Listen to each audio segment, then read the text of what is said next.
Australia దేశవాళీ క్రికెట్లో భాగంగా జరిగిన ఒక మ్యాచ్లో అలెడ్ క్యారీ అనే బౌలర్ ఒకే ఓవర్లో 6 వికెట్లు తీశాడు. గోల్డెన్ పాయింట్ క్రికెట్ క్లబ్ జట్టు తరఫున టెస్ట్ మ్యాచ్ ఆడుతూ ఈ ఘనతను సాధించాడు. 8 ఓవర్ల పాటు బౌలింగ్ చేశాడు కానీ ఒక్క వికెట్ కూడా పడలేదు. 20 పరుగులు ఇచ్చాడు. అప్పటికి ప్రత్యర్థి జట్టు ఈస్ట్ బల్లారత్ 40-2 స్కోర్ వద్ద ఉంది. ఆ సమయంలోనే క్యారీ తన అసలైన ఓవర్ను మొదలుపెట్టాడు. స్కోర్ వెంటనే 40-8కి మారిపోయింది.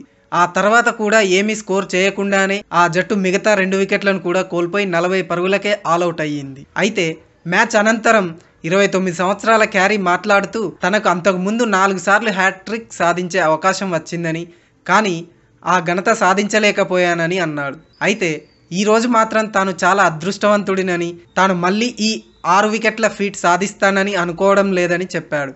ఒకప్పుడు 2007లో జోహన్నెస్బర్గ్లో మన యువరాజ్ సింగ్ 6 బంతులకు 6 సిక్సర్లు బాదాడు. అయితే తాజాగా ఒకే ఓవర్లో 6 వికెట్లు తీసిన సంఘటనపై క్రికెట్ అభిమానులు ఆసక్తిగా చర్చించుకుంటున్నారు. ఇప్పటి వరకు టెస్ట్ క్రికెట్ చరిత్రలో ఒకే ఓవర్లో పడిన అత్యధిక వికెట్లు 4 మాత్రమే.